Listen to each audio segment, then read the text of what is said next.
Bajo la luz plena de la luna que filtraba entre el denso bosque, un grupo de caballeros a caballo avistó su objetivo. Uno de ellos, imponente en su armadura y capa escarlata, no dudó en señalar con urgencia: «Ahí está».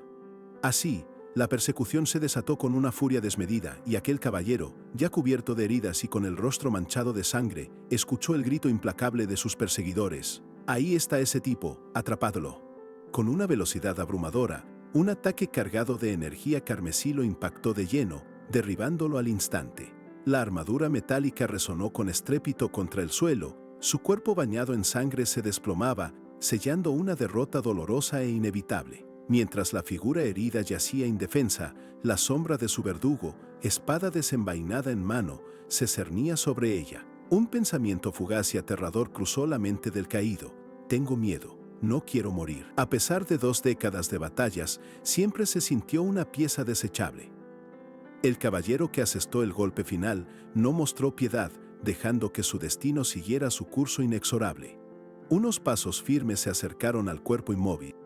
Una figura majestuosa de cabellos plateados y capa azul se detuvo sobre él, exclamando con un dejo de asco: «Finalmente voy a ver tu cara».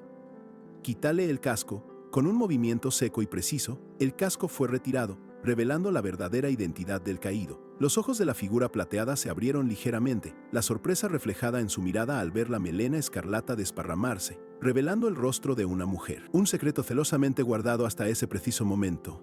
La comandante de cabellos plateados, con una sonrisa amarga, observó a su adversaria.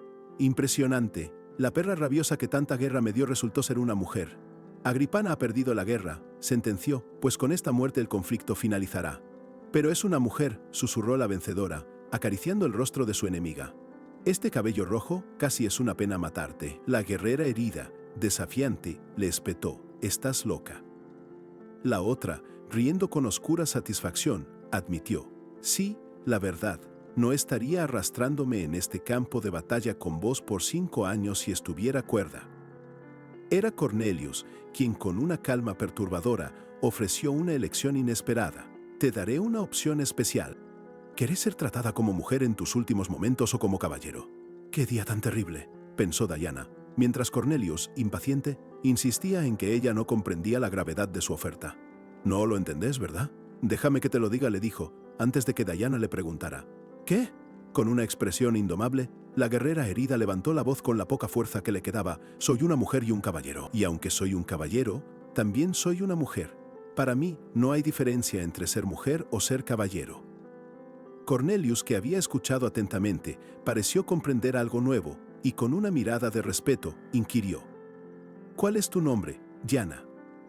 «Diana Leslie», respondió la guerrera. «¿Y vos?», preguntó ella. «Cornelius Hyman», replicó la otra. Con sangre goteando por su rostro, Diana la miró y, con una determinación agotada, le pidió: «Hacelo rápido. Odio el dolor», dejando una fatalidad inminente. 2 soldados sujetaron a Diana, mientras la espada de Cornelius se elevaba para el golpe final. En sus últimos instantes, la guerrera pensó con una amargura inmensa que jamás volvería a empuñar una espada, aquel objeto que había sido su vida, su identidad. Nunca más. En sus últimos instantes de vida, Diana se había resignado a un destino fatal, abandonando toda esperanza de sobrevivir. Su espada, su misma vida, parecían desvanecerse. Sin embargo, justo cuando la oscuridad acechaba, un destello cegador la envolvió por completo, y sus ojos se abrieron de golpe, como si despertara de un sueño profundo e interminable, de esos que te hacen dudar si alguna vez fuiste real. Lo primero que sintió fue la suavidad de unas sábanas bajo su cuerpo y la opulencia de un mobiliario que la rodeaba. Ya no estaba herida en el frío bosque, en cambio una sirvienta se acercó de inmediato, sorprendida por su repentino despertar, lista para asistirla. Mientras observaba los detalles de la habitación, una extraña familiaridad la invadió. Era la mansión Leslie, su hogar. Pero algo no encajaba. Se sentía a la vez conocido y ajeno. ¿Sería una revisión de su vida? La sirvienta preguntó si se sentía bien.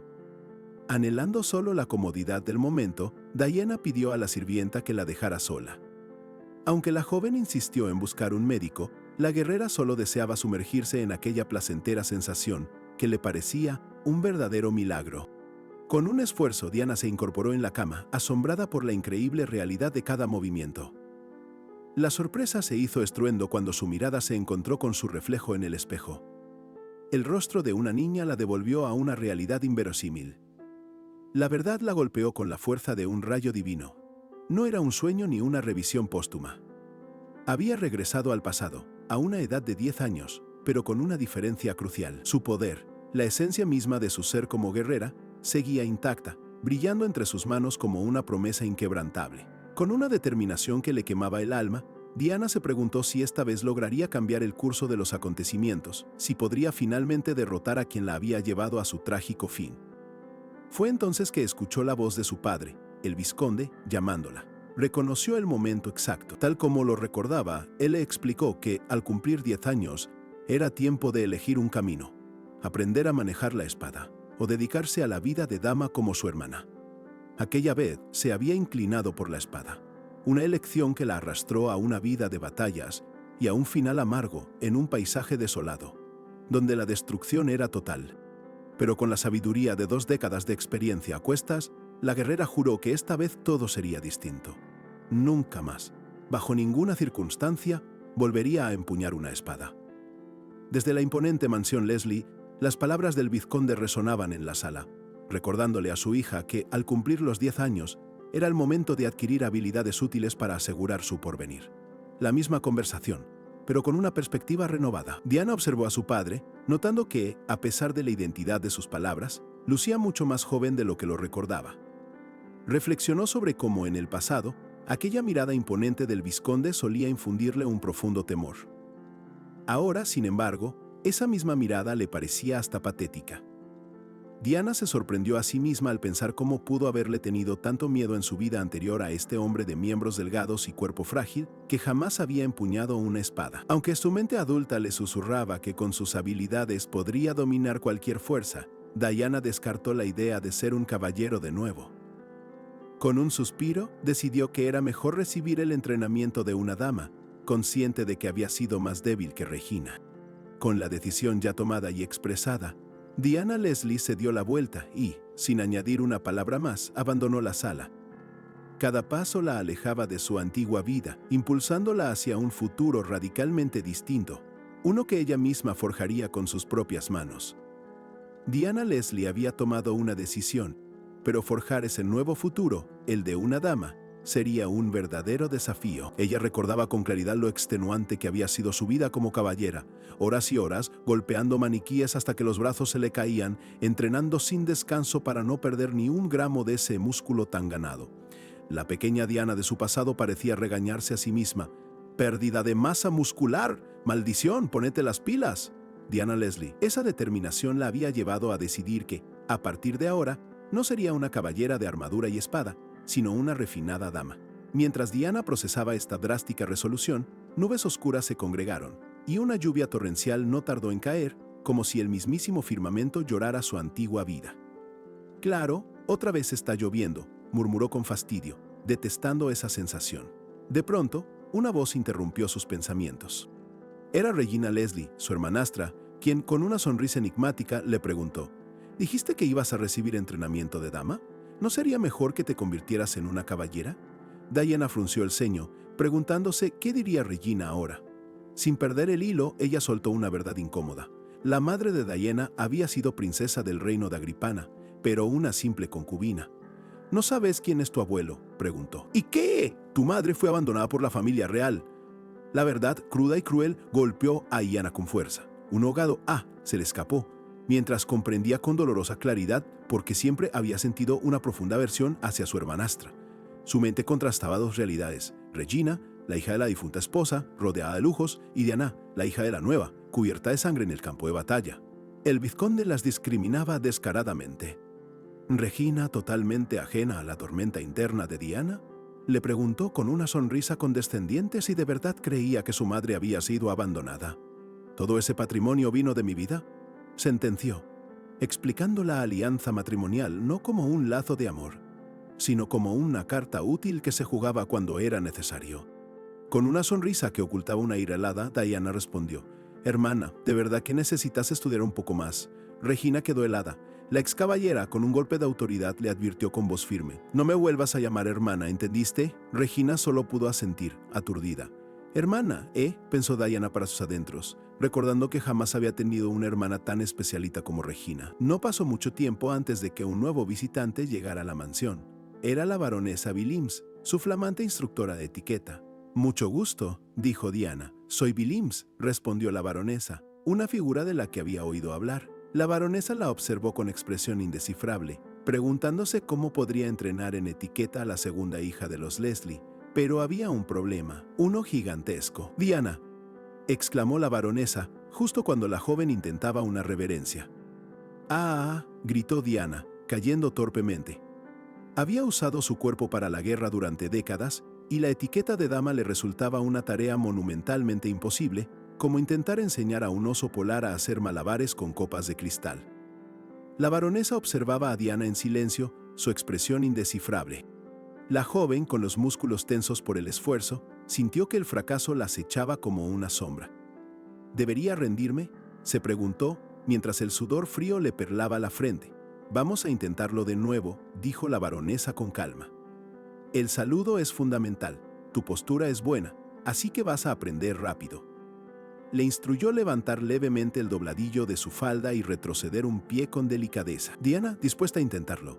Diana, una guerrera por naturaleza, se encontraba en un verdadero aprieto. Su cuerpo, forjado para la batalla, se negaba rotundamente a doblegarse ante la delicadeza que exigía la baronesa Willems. Una y otra vez, las instrucciones resonaban. «De nuevo. No, hazlo otra vez. Te estás tambaleando. Concéntrate». Los zapatos de dama, para ella, eran auténticos instrumentos de tortura, y su cuerpo anhelaba quitárselos. La baronesa era inflexible. Diana, con el ceño fruncido, comprendía que la etiqueta sería un suplicio. «Maldición», pensaba. «¿Acaso voy a tener que usar estos zapatos toda la vida?». La primera lección llegó a su fin. Willems le insistió a Diana que debía acostumbrarse a los zapatos para saludar correctamente al día siguiente. Antes de despedirse, la pequeña guerrera quedó sola, obligada a asimilar la humillante derrota de su cuerpo fuerte ante un simple par de zapatitos. Más tarde, una mucama notó a Diana sentada, con dolor en el rostro y la mano apretada sobre el pie. Preocupada, le preguntó si algo andaba mal, pero la joven apenas podía mirar su talón, que ya mostraba el crudo precio de su primera incursión en la vida de dama. De pronto, un fulgor de furia y una determinación inquebrantable cruzaron sus ojos. Diana se puso de pie de un salto, el dolor en su pie completamente olvidado. «¡Una dama!», exclamó para sí misma. «Con pura determinación me nombraron comandante. Voy a lograrlo». Su espíritu guerrero, lejos de quebrarse, se reafirmaba con una fuerza brutal. Y así, la noche se transformó en su nuevo campo de entrenamiento. Diana practicó incansablemente el saludo y el delicado movimiento de doblar la falda, sin descanso. La mucama la observaba desde lejos, perpleja, murmurando: «Nuestra señorita está realmente extraña hoy». Apenas amaneció, la baronesa Willems regresó. Para su asombro, Diana la recibió con una reverencia impecable, digna de la más refinada dama de la corte. El movimiento fue tan fluido, tan perfecto, que dejó a la instructora completamente boquiabierta. «¿Qué te parece?», preguntó Diana con una sonrisa confiada. «Perfecto, ¿no?». La baronesa, aturdida por la transformación, cuestionó si Diana la burla. Con seriedad, Diana afirmó haber practicado sin parar toda la noche. A Willems le parecía absurdo cómo dominar algo tan difícil en tan poco tiempo. Diana insistió en que decía la pura verdad. No pudo ocultar la evidencia de su esfuerzo. Willems se agachó y, para su sorpresa, descubrió una herida considerable en el talón de la niña. «Sí, está un poco raspado», admitió Diana con una indiferencia pasmosa, como un rasguño. La baronesa no podía creerlo. «¿No te atendieron esa herida?». La indiferencia de Diana ante su dolor, trivial para ella, la forzó a reflexionar. Las mucamas habían reportado la lesión, pero nadie hizo nada. En ese instante, comprendió el profundo abandono que Diana sufría bajo el techo de su propia familia. Con esa revelación, la baronesa Willems no titubeó. De inmediato, ordenó llamar al doctor y traer zapatos adecuados para Diana. No podía permitir que la hija del vizconde siguiera sufriendo por la negligencia de su propia familia. Con el pie vendado, Diana escuchaba a Willems. «El cuerpo de una dama es una joya, frágil como el cristal», explicó la baronesa. «No debe romperse». Para Diana, acostumbrada a la resistencia de su cuerpo de soldado, aquello era una verdad tan ajena como el canto de un grifo. «¿Por qué ir tan lejos?», inquirió Diana, sin entender. «Porque solo así tu valor no disminuirá», respondió Willems. «En la alta sociedad, La perfección física era vital. Es un campo de batalla de mujeres, declaró. Y Diana lo entendió. Había huido de una guerra para encontrarse, de nuevo en otra, más sutil pero igual de feroz y despiadada. La baronesa observó a Diana en silencio, su expresión indescifrable. Entonces Lady Diana dijo con seriedad y desafío: ¿Estás lista para sobrevivir en ese campo de batalla? La joven, con los ojos llenos de determinación, asintió, mientras su futuro se redefinía. Diana había aceptado el desafío. La alta sociedad sería su nuevo campo de batalla. Con una sonrisa confiada y una determinación inquebrantable, le dijo a la baronesa Williams que esto sería divertido, una contienda donde estaba lista para ganar, reafirmando así su espíritu de guerrera. La baronesa, satisfecha, le advirtió que se preparara, porque la guerra era su especialidad, dándole a entender que su entrenamiento sería tan implacable como cualquier combate. Diana asintió, sabiendo que el camino sería arduo. El escenario de esta nueva contienda era el majestuoso Palacio Real de Agripana. Allí, la familia real celebraba anualmente el banquete del Día de Corville, un evento que reunía a toda la nobleza del reino. Diana y Williams llegaron, listas para el gran momento. Mientras avanzaba entre la multitud, Diana reflexionaba. Este lugar también era un campo de batalla, pero uno donde las armas no eran espadas, sino sonrisas y pretensiones. Confiada en su habilidad con el acero, este nuevo desafío le parecía extrañamente más complejo, como si se enfrentara a un monstruo que solo te golpea con cumplidos. De repente, un atisbo de algo la detuvo en seco. Diana se asomó discretamente por un balcón, su mirada fija en una figura distante. Una punzada de reconocimiento, o quizás de una premonición escalofriante, la atravesó, dejándola en un estado de shock absoluto. Era ella. En medio del bullicio del salón, Diana distinguió con claridad la inconfundible cabellera plateada de su archienemiga. Cornelius Hyman, la comandante que la había derrotado en su vida anterior, estaba allí, frente a sus jóvenes ojos, con un aspecto tan juvenil como el suyo propio. La incredulidad y la furia se mezclaron en sus ojos. Diana no podía creer que Cornelius, su némesis, a quien había jurado derrotar, estuviera tan cerca en el mismo lugar y, para colmo, también con un aspecto tan infantil. ¿Por qué estaba aquí? La pregunta resonaba en su mente mientras observaba a la futura comandante del imperio de Evirunia, una figura que en el pasado le había traído la derrota definitiva. La imagen de la Cornelius adulta se superponía con la de la niña que tenía delante. Diana, absorta en sus pensamientos, se inclinó peligrosamente sobre el barandal del balcón. De repente, una mano firme la sujetó del brazo. Un caballero, visiblemente preocupado, le advirtió sobre el peligro de asomarse de esa manera tan despreocupada. El caballero se presentó como Bancroft Crowell, el mismísimo caballero de Agripana. Ante su agarre, la mente de Diana evocó una imagen de su vida pasada, cuando con un simple movimiento de muñeca habría desarmado a cualquiera. ¿Cómo contener esa fuerza instintiva? Era una locura. Rápidamente, Diana retomó su papel de dama. Con una voz dulce y un gesto delicado, le pidió a Kral que la soltara. Sorprendido por su repentina compostura, el caballero se disculpó de inmediato, soltándola con un notorio sonrojo. Kral se cuestionó si había imaginado algo, mientras Diana, con una disculpa forzada, le explicó que sus defectos la llevaron a actuar así. Sugirió que regresaran al salón, pues era peligroso que una dama anduviera sola. Diana lo reconoció, dándose cuenta de lo joven que lucía Kral ahora. Él le contó que fue un caballero de bajo rango por mucho tiempo. Diana, con la vista fija en Cornelius a lo lejos, expresó su deseo de quedarse un poco más en el balcón. Ante su insistencia, Kral se ofreció a custodiarla. Diana, aprovechando la oportunidad, decidió presentarse formalmente, aunque ya lo conocía, y le pidió a él que hiciera lo mismo, sellando su primer encuentro con el futuro caballero de Agripana. Después de presentarse formalmente, Kral, visiblemente sorprendido por la inesperada formalidad de Diana, se disculpó y le explicó su origen. Un noble de primer nivel, sí, pero un plebeyo ascendido por mérito, lo que lo diferenciaba enormemente de la nobleza hereditaria. Incluso, con cierta inseguridad, le ofreció llamar a otro caballero si su estatus la hacía sentir incómoda, pero Diana no quiso. Con una sonrisa genuina, ella le aseguró que para ella un verdadero caballero se expresaba con la espada, no con un título, y que, de hecho, sería un honor ser protegida por alguien tan excepcional. Estas palabras de Diana, dichas con una franqueza que desarmaba, hicieron que Kral se sonrojara intensamente. Emocionado por la respuesta, Kral se ofreció a que lo llamara Ben. Él, aunque la veía en una situación quizás desafortunada por lo que se decía de ella, no podía negar que la encontraba inusualmente atractiva, y una certeza resonaba en su mente. Ella se convertiría en el ídolo de todos los caballeros. Mientras tanto, lejos del bullicio del banquete y bajo la inmensidad de una noche estrellada, un asistente suplicaba con urgencia a la joven Cornelius Hyman que tuviera extremo cuidado. Le recordaba con desesperación que estaban en Agripana, no en Ebirunia, y no entendía por qué su señor intentaba infiltrarse en el palacio. Ignorando por completo las súplicas, Cornelius simplemente sonrió con una enigmática calma y le dijo a su asistente, Walter, que no se interpusiera, pues finalmente la había encontrado. Walter, con el ceño fruncido por la confusión, preguntó, ¿a quién? Cornelius, con una mirada penetrante y una convicción escalofriante, respondió, ella realmente existe. Cornelius le reveló a su asistente que desde hacía un tiempo había comenzado a tener sueños vívidos, como si fueran recuerdos ajenos. En estas visiones se veía a sí misma, pero también observaba a una mujer de cabellos escarlata. En el sueño, esta mujer, herida y cubierta de sangre, exclamaba con un cansancio que parecía trascender el tiempo. ¡Qué agotador!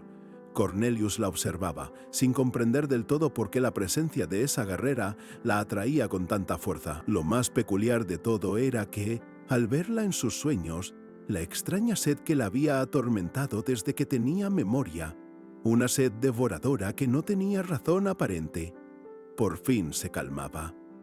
Era como un aguacero refrescante en una tierra árida para su alma.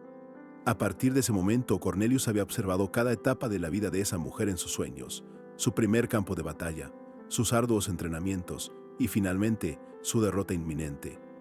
Ella, Cornelius, estuvo presente en ese último y crucial instante. En su último y perturbador sueño, Cornelius se vio a sí misma, ya adulta y enloquecida, convertida en un monstruo consumido por su sed. Se enfrentaba a la guerrera. Recordaba el diálogo. ¿Tenés algo que decir en tu último momento? La respuesta llegó con resignación. Mátame de una vez, y un quejido. Realmente odio que me hagan daño. La visión de Diana sonriendo, incluso a pesar de las profundas heridas y el inminente final, se grabó a fuego en la mente de Cornelius, una imagen que prometía algo más allá del entendimiento. El sueño terminó con la inevitable muerte de Diana, y al despertar, Cornelius se dio cuenta de que haría absolutamente cualquier cosa por volver a ver esa sonrisa enigmática. Obsesionada hasta la médula, Cornelius le pidió un cuchillo a Walter, quien, perplejo y alarmado, preguntó, ¿por qué? Con un brillo perturbador en los ojos y una expresión tan inescrutable como el código Morse de un ornitorrinco, Cornelius se hizo un corte profundo en el brazo, mientras se preguntaba si sangraría también al conocerla en la realidad. Walter quedó atónito y horrorizado ante tal acto. «Regresemos, Walter», dijo Cornelius, con una determinación inquebrantable. A pesar de la visible confusión y el terror de su asistente, ella declaró, «Sea lo que sea que haya más allá, quiero conocerla aquí, incluso si para ello tengo que aprender a usar una espada desde ahora mismo». De vuelta en opulenta mansión Leslie, el enfoque de la narrativa se desplazó nuevamente hacia Diane.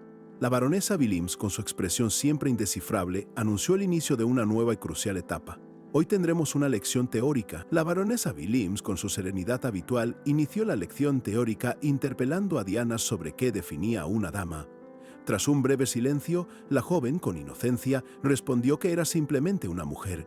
La baronesa, prosiguiendo con su enseñanza, le aclaró que una dama era, por esencia, alguien digno de protección. Todo lo precioso y valioso merecía ser resguardado, y esa era la verdadera naturaleza de una dama. Con una sonrisa astuta, la instructora lanzó otra pregunta crucial. ¿Qué era ella, entonces? Después de una momentánea vacilación, Diana afirmó con convicción ser Diana Leslie, creyendo haber dado con la respuesta acertada. Sin embargo, al corregirse, Diana titubeó. ¿Una dama? La baronesa sintió satisfecha. Internamente, la baronesa reflexionó que nadie en esa mansión se ocuparía de proteger a la niña. Por ende, debía armarla con las herramientas necesarias para defenderse. Le aconsejó a Diana que moderara su apariencia natural. Con esa convicción, la baronesa enfatizó que la belleza era un activo valioso para una dama y su llamativo cabello rojo, en particular, era impactante. Diana, sin embargo, no pudo evitar sentir un profundo disgusto por ese color. En su vida anterior como caballero, su aspecto nunca le había proporcionado ventaja alguna. De hecho, recordaba cómo su apariencia había sido más un estorbo que una ayuda en la guerra, atrayendo burlas constantes. Claro, una vez que ponía a esos imprudentes en su lugar, nadie se atrevía a acercársele de nuevo, pero las cicatrices de la experiencia persistían, como un tatuaje en el alma de su pasado guerrero. Volviendo al presente, la baronesa le preguntó quién la protegería una vez que abandonara la mansión y si acaso no planeaba casarse. Diana, sorprendida, admitió no haberlo considerado. La baronesa le explicó que ganarse el favor ajeno era fundamental y que no existía herramienta más conveniente que la belleza para lograrlo. Le aconsejó que empezara por Olga, la sirvienta, pues debía convertirla en su aliada más cercana. Pero Diana dudaba, no estaba segura de querer seguir este camino. Reflexionó que, si realmente debía renunciar a la espada, necesitaría otra clase de arma para protegerse. Se preguntó qué estrategia debería adoptar para sobrevivir en este nuevo y desconcertante campo de batalla que era la sociedad. Mientras caminaba, la idea del matrimonio rondaba la mente de Diana. Si no podía ser caballero, un matrimonio arreglado era lo más probable, algo en lo que jamás había reparado hasta ahora. La baronesa, por su parte, dio por concluida la lección del día. Justo en ese momento, Regina y su institutriz se cruzaron con Diana. Regina la reprendió por su falta de preparación y prometió asegurarse de su estado al día siguiente, dejando a Diana cabizbaja. De repente Regina se burló de ella. ¿Acabas de reírte de mí?, inquirió Diana con un atisbo de enojo, a lo que Regina, con desprecio, la llamó la perra, desvelando una dinámica de acoso cruel. Diana, aparentemente ajena a la burla o quizás acostumbrada a ella, se preguntó con quién se casaría, esperando que fuera guapo. Olga, la sirvienta, la observaba de cerca. La baronesa Billings, mientras tanto, recordaba su plan maestro: comenzar con Olga. La clave, pensaba, era inspirar simpatía. Para la baronesa, era esencial que Diana entendiera la importancia de las apariencias, la belleza, especialmente cuando se combinaba con una pizca de tristeza, evocaba un deseo innato de protección. «Así es como empezás», sentenció la baronesa, con una certeza tan profunda como el abismo de un agujero negro que se come tu billetera en rebajas. Diana ensayaba una expresión de tristeza con una lágrima simulada cayendo por su mejilla. «Qué oportunidad perfecta», pensaba, mientras se decía a sí misma que debía actuar como si realmente le importara. Olga, su sirvienta, la observaba con curiosidad y preocupación, sorprendida por la intensidad de su actuación. «Lo siento, hermana, todo es mi culpa», susurraba Diana, perfeccionando su papel. Con el plan en marcha, Regina se acercó a Diana, cuestionando su falta de esfuerzo.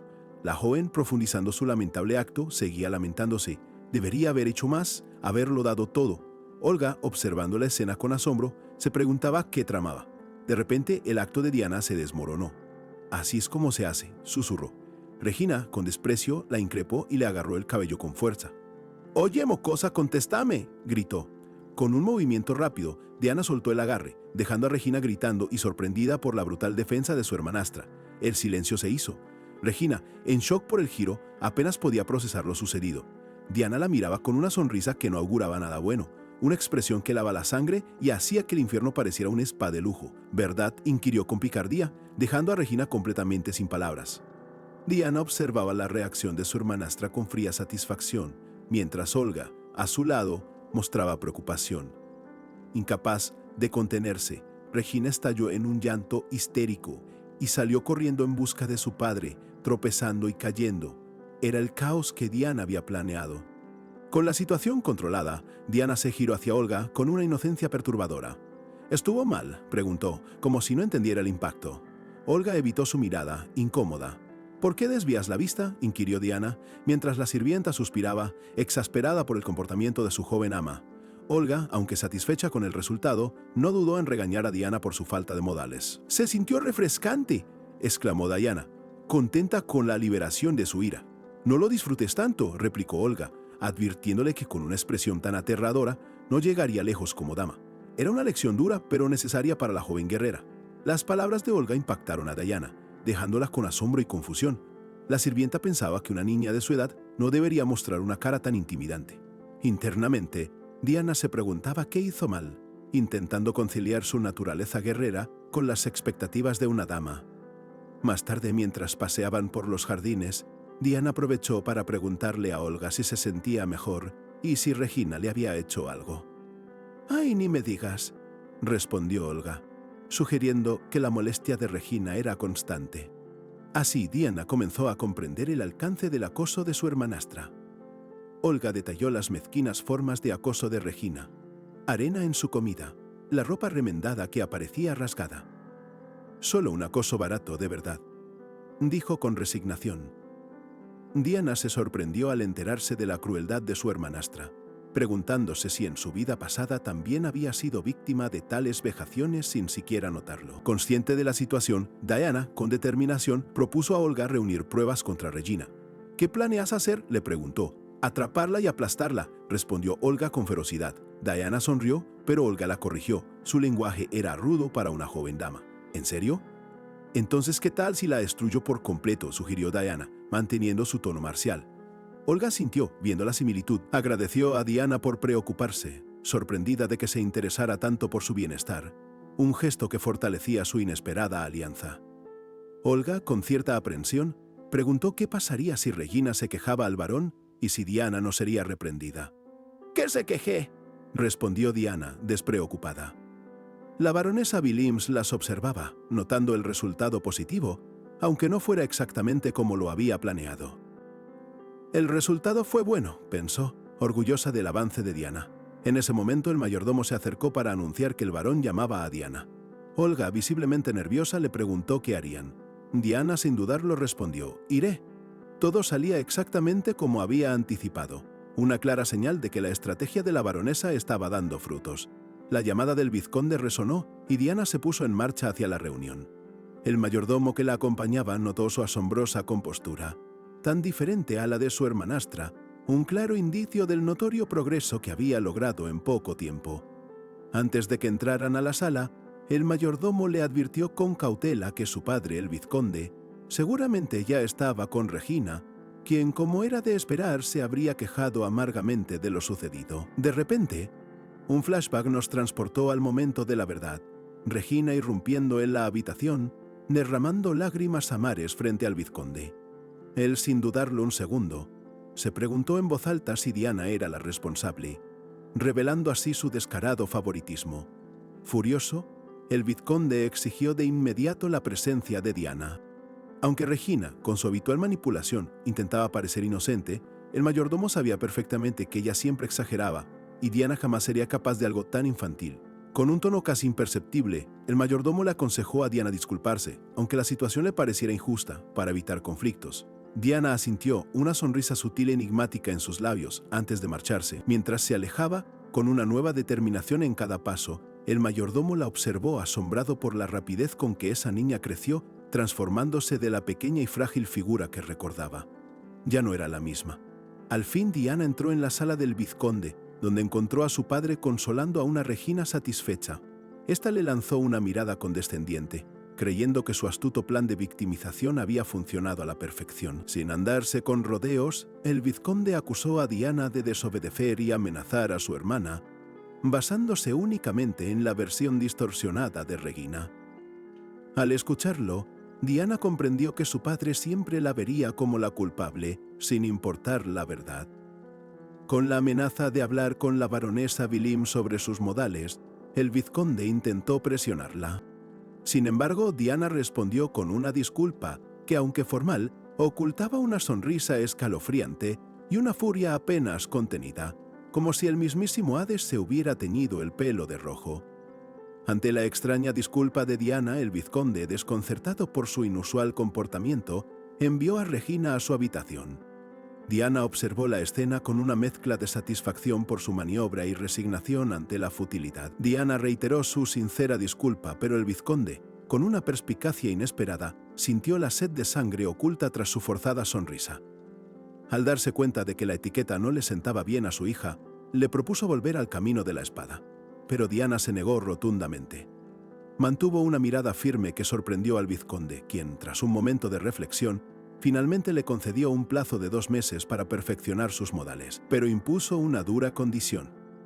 Si fallaba, Diana sería forzada a convertirse en la sirvienta de la princesa Juliana, o debería retomar la espada. Internamente, Diana maldijo su destino, sintiendo la presión en sus puños. Caminando por los vastos jardines, Diana no podía evitar sentirse frustrada. La idea de volver a empuñar una espada o, peor aún, ser sirvienta de la princesa Juliana, la consumía envolviéndola en sombríos pensamientos.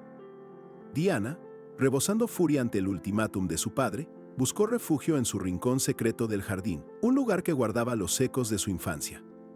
La frustración la ahogaba, preguntándose si el destino, con su ironía mordaz, jamás la dejaría escapar de la espada. Se sentía impotente ante la perspectiva de convertirse en sirvienta de la princesa Juliana. Pero en lo más profundo de su ser, los instintos de guerrera resurgían con una fuerza incontrolable. ¿Debería volver a empuñar la espada? ¿O sería mejor destruir a todos los que se atrevieran a interponerse en su camino? De repente, una explosión de su aura la envolvió mientras se zambullía en sus recuerdos. En su vida anterior no existía lealtad patriótica, ni familia que la respaldara, ni amigos verdaderos. Estaba sola, y esa soledad, paradójicamente, le otorgaba una libertad tan inmensa como aterradora. Fue entonces cuando una idea audaz, con un destello tan brillante como una supernova, cruzó su mente. ¿Qué pasaría si se aliara con Olga y desertara hacia Hevirunia, vendiendo a cambio valiosos secretos militares? El dilema radicaba en que, siendo apenas una niña, ¿quién podría creerle? Pero había ese tipo de persona, un individuo capaz de ver más allá de su apariencia infantil. Ese tipo, ni más ni menos que Cornelius Heeman, el mismísimo hombre puramente demente. Un veloz flashback nos transporta al pasado, a los días de la guerra con Hevirunia, donde una Diana adulta, inmersa en la vorágine del conflicto, recibió una correspondencia de vital importancia de manos de un mensajero. La carta, sin sello, contenía secretos militares de Hevirunia. Diana los consideró fiables y, sin dudarlo, ordenó un contraataque fulminante que desbarató a las fuerzas enemigas, una clara demostración de su astucia en el campo de batalla. Mucho tiempo después, la verdad salió a la luz. Diana descubrió que el remitente no era otro que Heeman, un retorcido regalo para ella. La unidad que ejecutó aquel devastador contraataque estaba, de hecho, bajo el mando del mismísimo hermano de Cornelius, una revelación que subrayaba la increíble y perversa estrategia del comandante. En el presente, Diana lo tiene clarísimo. Cornelius no se detiene ante nada para alcanzar sus objetivos, ni siquiera si eso implica sacrificar a su propia familia. Lo considera un demente al que debe evitar a toda costa, pues huir de un loco siempre es la mejor opción. De súbito, un impacto la sacudió. Diana intentó manifestar su aura, pero, para su asombro, esta brotó con un color rojizo intenso, un tono muy diferente al que recordaba de su vida anterior. ¿Qué demonios estaba pasando? Impactada, Diana cayó al suelo y soltó la rama que sostenía, negándose a creer lo que sus propios ojos le mostraban. Pensó que lo había imaginado, que sus ojos le estaban jugando una mala pasada, pero la realidad de su nueva y perturbadora habilidad era innegable. ¿Solo fue una ilusión?, pensó Diana, sintiendo un breve alivio. Pero la energía rojiza reapareció en su mano con una fuerza aún mayor, confirmando que no había sido un engaño. Un grito de pánico escapó de sus labios. ¿Qué está pasando?, se preguntaba Diana, porque su aura, que tanto le gustaba de otro color, ahora era tan horriblemente roja. La inquietud crecía a cada segundo. ¿Podría esto estar relacionado con su viaje en el tiempo? ¿Por qué le sucedía esto justamente a ella? Una revelación la golpeó con la fuerza de un rayo. Si volvía a empuñar una espada, dejará de ser humana.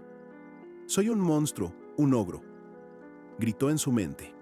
Era como si el mismísimo infierno se hubiera teñido el pelo de rojo para la ocasión, y ella fuera su heraldo, o quizá la primera en la fila para pedir un turno con el peluquero infernal.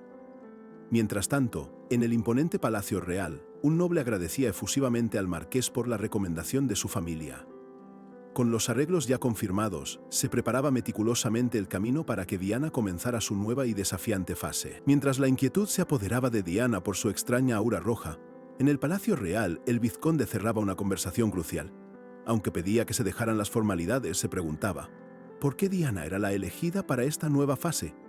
Para él, Regina era la opción superior para lo que sea que se estuviera tramando. Su interlocutor, con una disculpa, sellaba el acuerdo. Pronto, las consecuencias de esa decisión se manifestarían de manera impactante en la imponente mansión Leslie, el hogar de Diana. Allí, en el jardín, Diana se sobresaltó ante el anuncio del vizconde. A partir de ese día, su nuevo caballero personal sería nada menos que Sir Bancroft Krall. Bancroft, el joven noble que ya la había asistido antes, se inclinaba profundamente, confirmando su destino como protector. Impactada, Diana le preguntó por qué estaba allí y qué había pasado con su puesto en el Palacio Real. La respuesta fue un golpe seco. Había renunciado solo para convertirse en su caballero. Internamente, Diana se lamentó. Otro loco más que atraigo. Mientras tanto, Regina, aferrada a su padre, observaba la escena con furia contenida. El vizconde se retiró, dejando a Regina sumida en la incredulidad.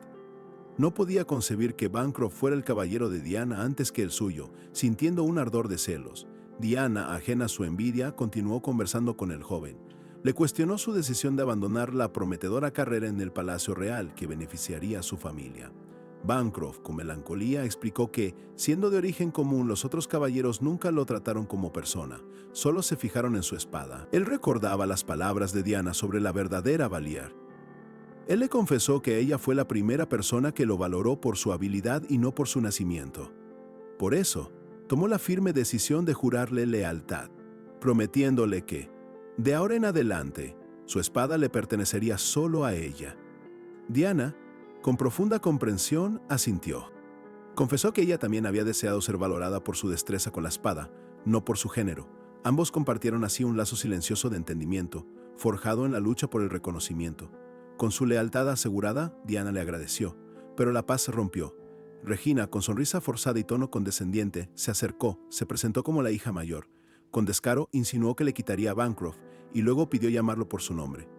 Regina, con confianza desmedida, estaba convencida de que Bancroft pronto se daría cuenta de que era mucho mejor ser su caballero que el de la insignificante Diana.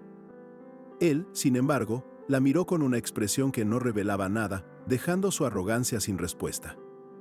Entonces, él le preguntó a Regina si también podía dirigirse a ella por su nombre, solo para responderle con un tajante no, con una sutil pero significativa sonrisa en su rostro. Un corte tan limpio que hasta una peluquera del infierno se sentiría orgullosa de esa precisión. Bancroft, con una sonrisa satisfecha, le dijo a Diana que se fueran, ofreciéndole un recorrido por la finca. Diana sonrió complacida ante la humillación de Regina, quien, devastada, solo pudo mirar cómo se alejaban. El plan de manipulación de Regina se desmoronaba ante sus ojos mientras la mansión Leslie se alzaba bajo el sol. Una caja de coloridos chocolates quizás anunciaba una dulzura inesperada en la nueva vida de Diana, ahora con un caballero leal a su lado.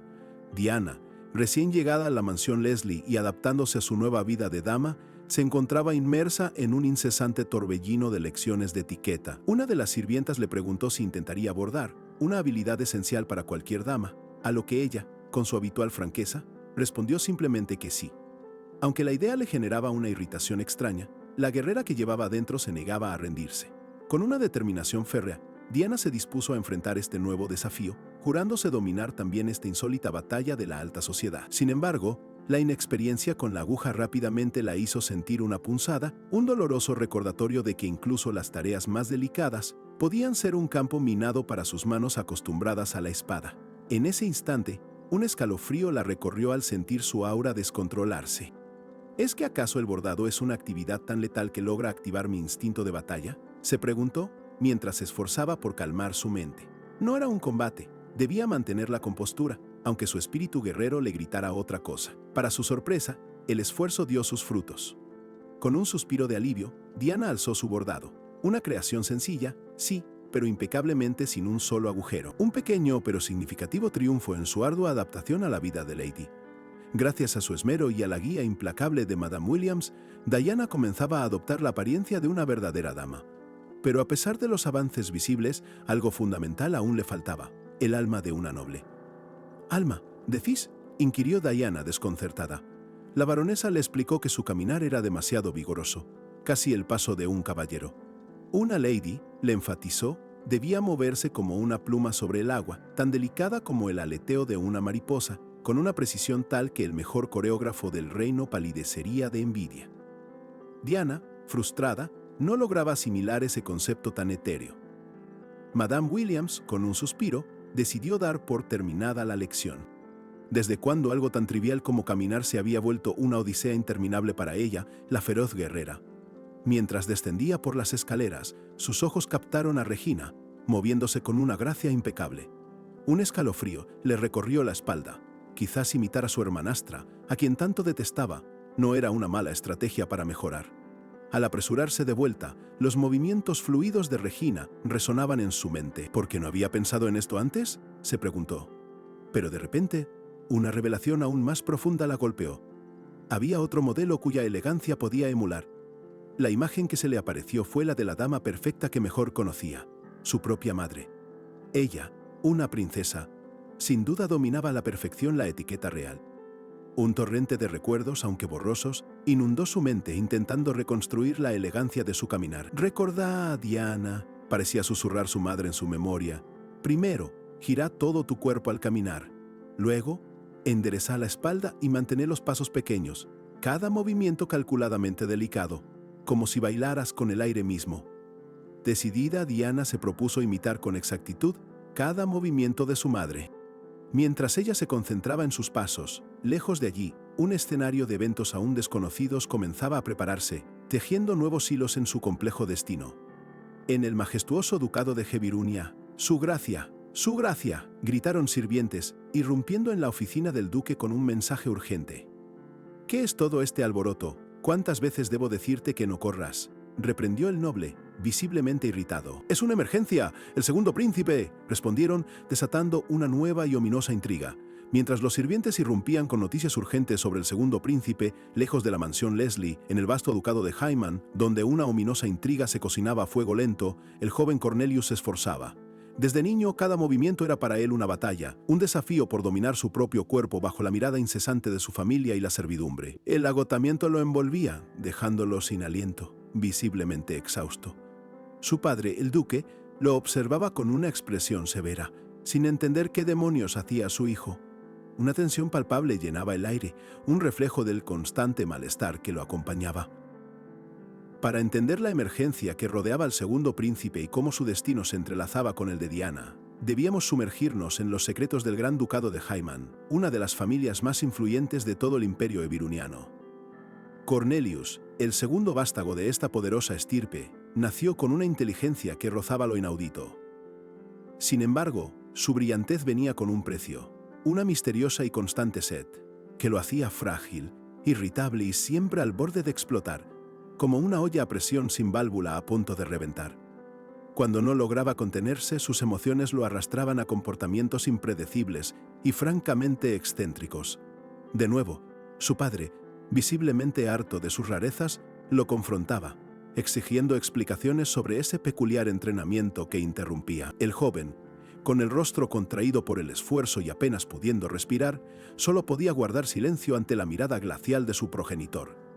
La tensión era tan densa que un cuchillo se haría un festín, mientras los sirvientes, preocupados, observaban la escena. El duque, ya sin paciencia para más rodeos, le ordenó ir a su habitación de inmediato. Los murmullos de la servidumbre confirmaban la gravedad de la situación. El joven príncipe estaba en serios problemas con su estricto padre. La confrontación continuó en la imponente oficina del duque, un espacio que, aunque representaba el poderío de los Hyman, para Cornelius se sentía más como una prisión donde libraba interminables batallas de voluntades. Allí, su padre le reprochó su incomprensible obsesión por la esgrima. «Una espada no te sienta bien», le espetó el duque viéndolo jadear, apenas capaz de subir unos pocos pisos. «Sos demasiado débil para empuñarla. Y lo sabes», el duque siguió, mostrándole una carta de queja del tutor que Cornelius había despedido. «¿Qué no te gustó de él?», inquirió. El joven, con su habitual arrogancia, respondió sin rodeos que el maestro no tenía nada valioso que enseñarle. Luego, su padre señaló una pila de libros sobre la mesa, preguntándole qué era todo aquello. Cornelius, con una impasividad que rozaba la insolencia, simplemente respondió: «Libros», sin añadir una sola palabra sobre su enigmático propósito.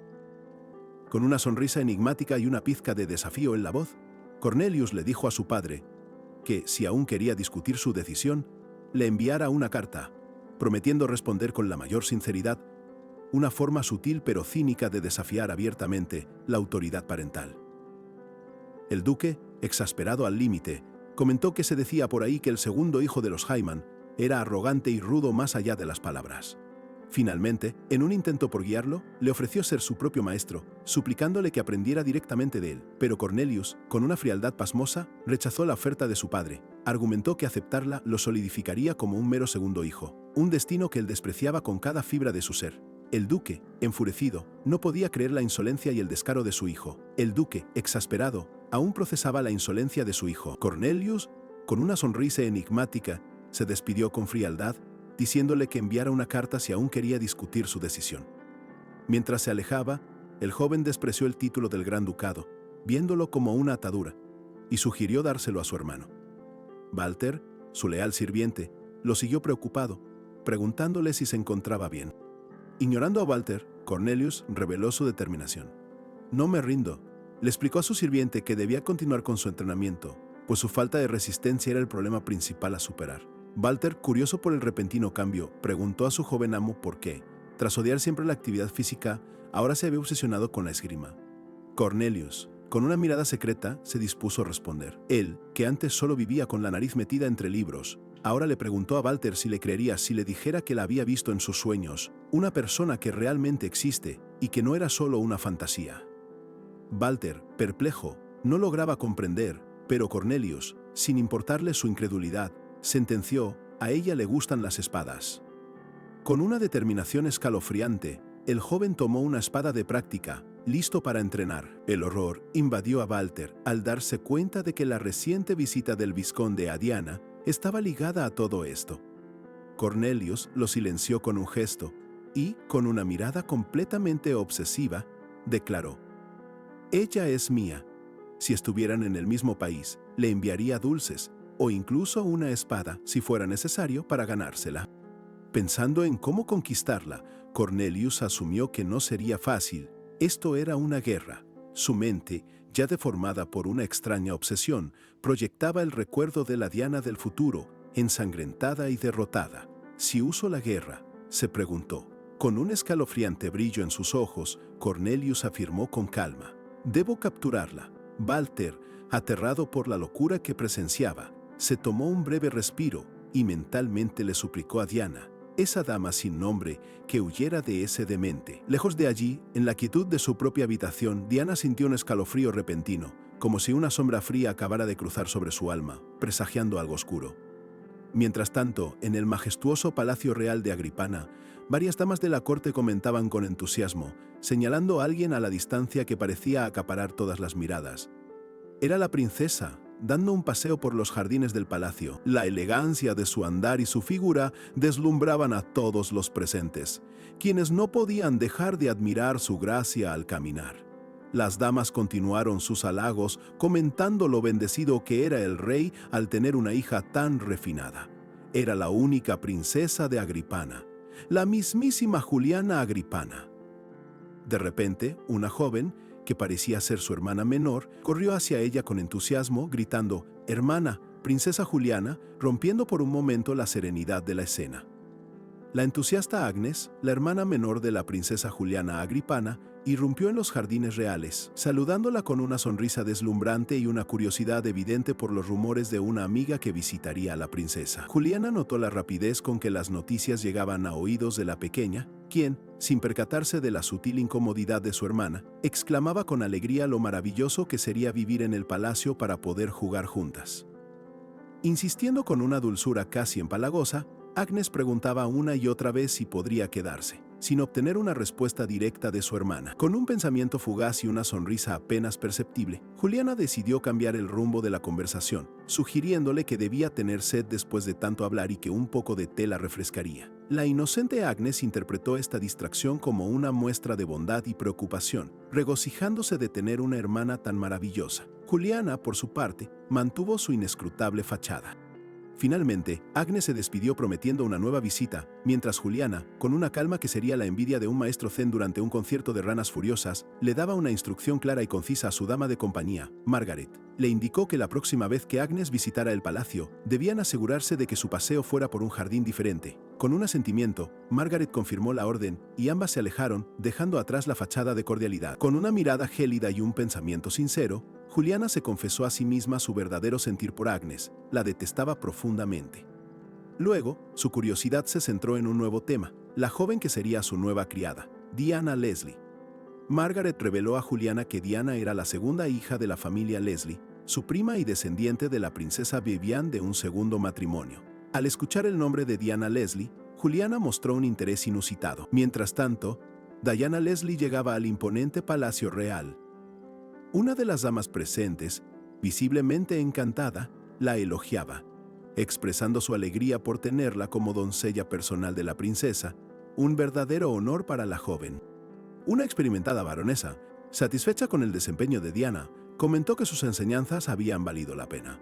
Diana, con su impecable educación, atribuyó todo el mérito a la dedicada guía de su instructora. La baronesa enfatizó que Diana ya era una dama hecha y derecha, y que su posición como criada de la princesa sería de gran beneficio en el futuro. Asintiendo, Diana aseguró que lo tendría en cuenta, justo cuando Sir Bancroft Hall le ofrecía su mano. Ella tomó su mano y él se despidió deseándole un buen viaje. Mientras Diana se preparaba para adentrarse en su nueva vida palaciega, la figura de Regina irrumpía en la escena, lanzando un grito desesperado en dirección a su padre. Con el rostro contorsionado por la ira y los celos, Regina lo confrontó, preguntándole si realmente permitiría que Diana fuera al palacio en lugar de ella, y temiendo los errores que podría cometer. El vizconde, con voz tajante, la silenciaba, declarando que la decisión ya estaba tomada. Regina, con la furia hirviendo como lava volcánica que amenaza con desbordar un pastel de cumpleaños, gritaba. No podía creer que su padre permitiera que Diana fuera al palacio en su lugar, temiendo los errores que su hermana pudiera cometer, hasta que la frustración la hizo desplomarse de rabia pura. Mientras tanto, lejos de aquel drama familiar, Diana se preparaba para su partida. Ya dentro del carruaje, acompañada por Sir Bancroft, se preguntaba si su caballero estaría nervioso por el nuevo destino que les esperaba. Ella, a pesar de su fachada de calma, sentía una punzada de inquietud en su interior. Bancroft, con su habitual aplomo, le aseguró que pronto conocería a la princesa, y al confirmar sus nervios, soltó una risa discreta. Le dijo que no se preocupara, pues Juliana era una persona amable, aunque Diana ya veía el palacio como otro campo de batalla. Él continuó elogiando la madurez de la princesa, pero rápidamente añadió que, a su parecer, ella, Lady Leslie, era mucho más madura para su edad. Diana, con una expresión seria, pensaba para sí misma que su madurez no era más que la obvia señal de su verdadera edad.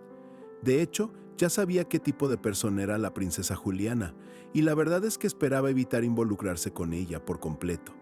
El carruaje seguía su camino, acercándose cada vez más a su ineludible destino. Al llegar al imponente palacio real, la jefa de doncellas de la princesa Juliana, Margaret, le dio la bienvenida a Lady Leslie. De inmediato le informó que pronto le detallaría todas las obligaciones y deberes que tendría como doncella de la princesa. Pero antes de eso, la jefa de doncellas la observó con detenimiento, evaluando su apariencia. Concluyó que su atuendo era aceptable y le pidió que mantuviera siempre una presencia pulcra, como correspondía a una dama de la corte. Después de la revisión, Margaret instruyó a Diana que la siguiera. Le enfatizó que desde ese momento sería la imagen misma de la princesa y que su reputación debería reflejar siempre la de Juliana, instándola a ser consciente de ello. Finalmente llegaron a la entrada de la habitación de la princesa.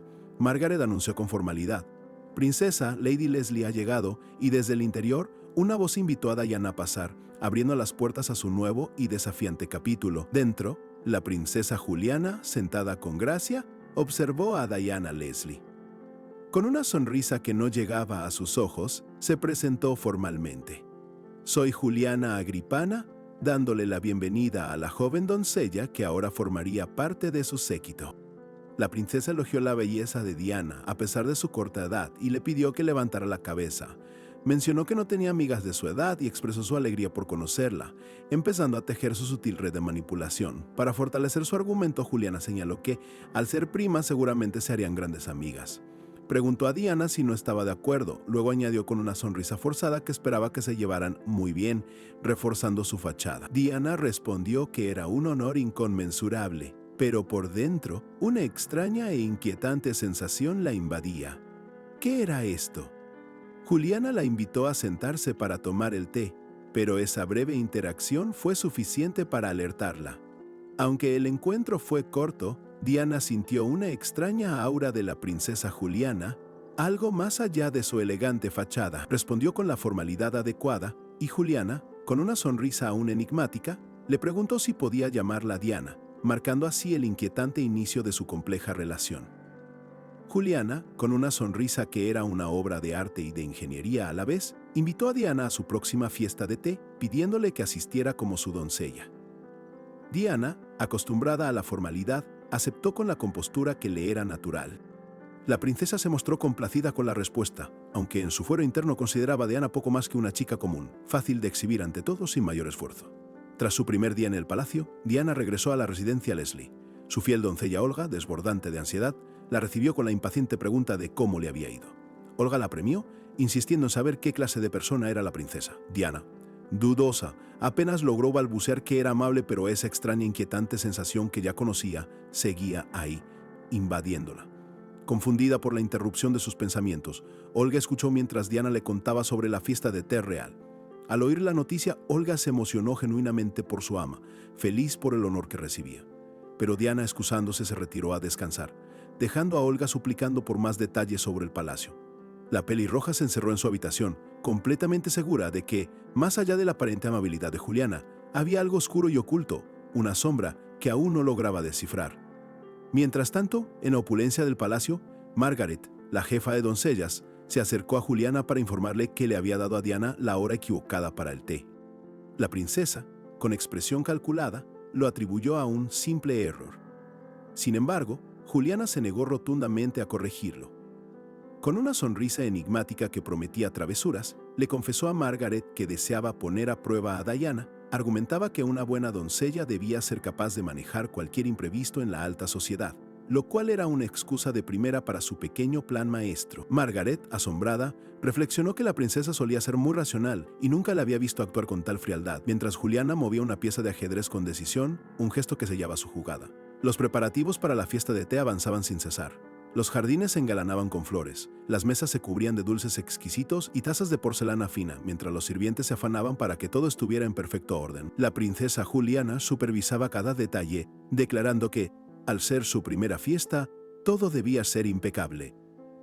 Admitió que todo marchaba sobre ruedas, excepto por una cosa: su doncella, Diana, sería puesta a prueba en su primer evento, lo cual, para ella, sería bastante divertido. Una sonrisa cruel se dibujó en el rostro de Juliana al fantasear con la expresión de frustración que pondría Diana. Todo este espectáculo, sin duda, le resultaría sumamente divertido. En el vasto palacio real, los preparativos de la fiesta de té seguían su curso, marchando sobre ruedas. Una de las doncellas principales se acercó a la princesa, confirmando que todo estaba bajo control y según lo planeado. La doncella añadió que el éxito se debía a la dama que la princesa había enviado para ayudar. Juliana, visiblemente confundida, preguntó un perplejo: ¿qué? Y luego, con la voz teñida de asombro: ¿una dama? ¿Quién? Antes de que la comprensión la golpeara, Diana ya se encontraba en el lugar. Su plan, al parecer, había salido por la ventana, o más bien, por la chimenea. El plan de la princesa Juliana había volado por la ventana, o quizás por la chimenea, como ya lo había anticipado la doncella. Y ahí estaba Diana, la doncella que debía ser puesta a prueba, ya en el lugar. La comprensión la golpeó como un rayo. Su elaborada estratagema se había esfumado en un instante. Con una sonrisa serena, Diana se acercó para saludar a la princesa. Juliana, aún asimilando la inesperada aparición, apenas pudo balbucear su nombre. Imperturbable, Diana explicó que casi llegaba tarde porque le habían dado la hora incorrecta, pero que, por suerte, había alcanzado a llegar a tiempo. El rostro de Juliana se endureció mientras intentaba disimular la furia. Preguntó a Diana si había llegado temprano para conocer los jardines, con un tono incrédulo. ¿Crees que te voy a creer semejante mentira?, inquirió. ¿Quién te respalda? Diana, con una sonrisa enigmática, sabía que la princesa estaba furiosa porque su plan se había ido al garete. Por dentro, Juliana hervía de rabia, llamando a Diana atrevida mocosa, incapaz de entender cómo no había caído tan fácilmente en su trampa. En un repentino flash, una doncella le preguntó a Diana por qué se iba tan temprano, si la fiesta aún ni siquiera empezaba. Diana, con la naturalidad de quien sigue un reloj interno, respondió que era solo un hábito y prometió que regresaría. En aquel entonces, Diana era la única mujer caballero del palacio, una situación que le traía tanta atención como, sobre todo, negatividad. Aprendió rápido a sobrevivir, siempre llegaba antes que nadie, trabajaba más duro que todos y bajo ninguna circunstancia mostraba la más mínima debilidad. Esa era su filosofía, su armadura inquebrantable. De vuelta al presente, Diana preguntó si la fiesta estaba lista. Le respondieron que estaba a punto de comenzar. Ofreció su ayuda, su mente repitiendo una verdad que había internalizado: solo con astucia y previsión podés ganar. Mientras Juliana le ofrecía galletas, Diana sonreía por dentro. «Estás 20 años demasiado adelantada para vencerme», pensaba la pelirroja. Su rostro, una máscara de inocencia, ocultaba la fiera determinación de una guerrera. Los invitados empezaron a llegar, saludando a la princesa. Entre saludos, algunos murmuraban sobre la presencia de Diana. «¿Quién es esa dama? ¿No es la nueva doncella de la princesa?», se preguntaban entre susurros, observándola con curiosidad. Los murmullos pronto se transformaron en halagos.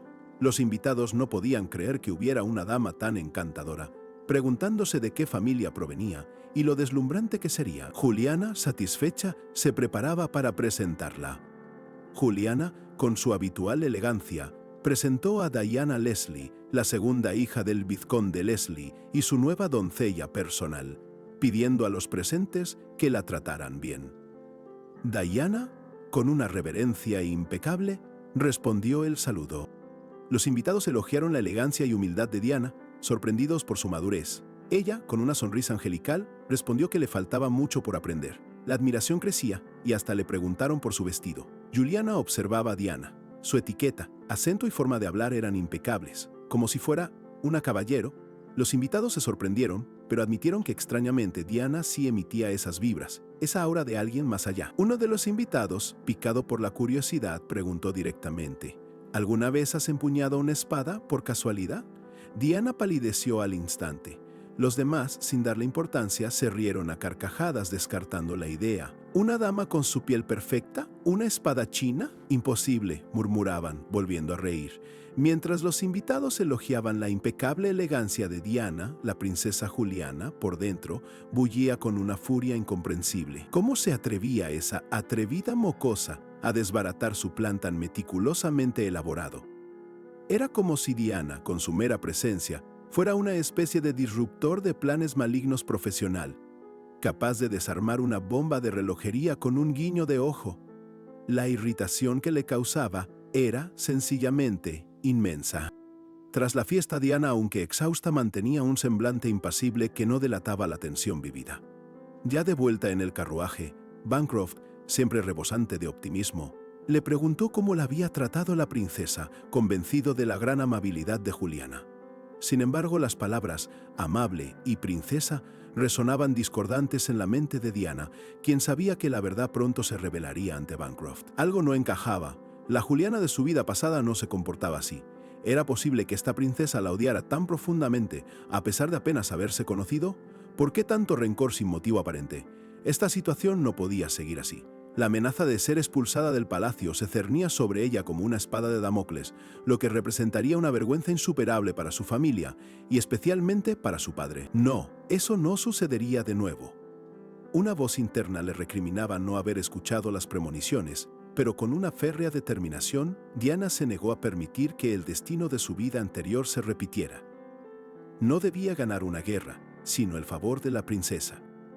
Solo así aseguraría su lugar y evitaría la ruina.